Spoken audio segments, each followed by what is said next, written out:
ډول دا چې دي دوه ځوانان دي غواړي خپل مرسته وکړي.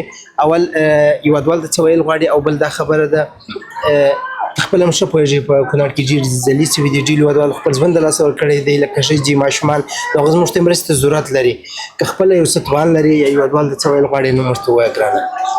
ټولو هېوادوالو ته سلامونه او ټولو هېوادوالو ته تسلیات وړاندې کوو او وروسته دونه د هېوادوالو په غم کې شریک یو او څه چې زموږ په وس کې کېږي هغه به مرسته وکړو او د نورو هېوادوالو نه هم دا غوښتنه ده چې د زلزله ځپلو سره مرسته وکړو ځکه چې حالات خراب دي افغانستان کې او ټول خلک دا حالات ویني نو دا به ښه وي چې د هېوادوالو په څنګ کې ودرېږو. قربان سم، مننه وروره. بس نو چې خپل څنګه وسې کېږي موږ سره کوای سې وروره، ډېره زیاته مننه.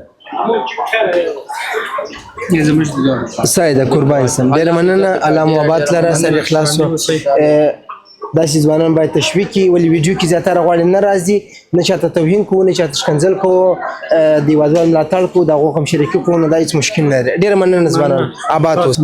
ستاسو ویډیوګانې ما ډېرې وکتلې او ډېر خوشحاله شوم. الله دې تاسو له د دې ویډیوګانو اجر درکړي قربان سم او خوشحالېږو چې په دې باندې موږ د خپل وطندارو کلیوالو سره کومک وکړو. ته ګرځې د دې هلکانو روپۍ راغونډې خدای کې کده هم ډېره سخته ده چې دا اوس پوښتنه کوي سر اخلاص وي ګام سړی وای اوس ورسې ورنسې نو ځینې رقم نظر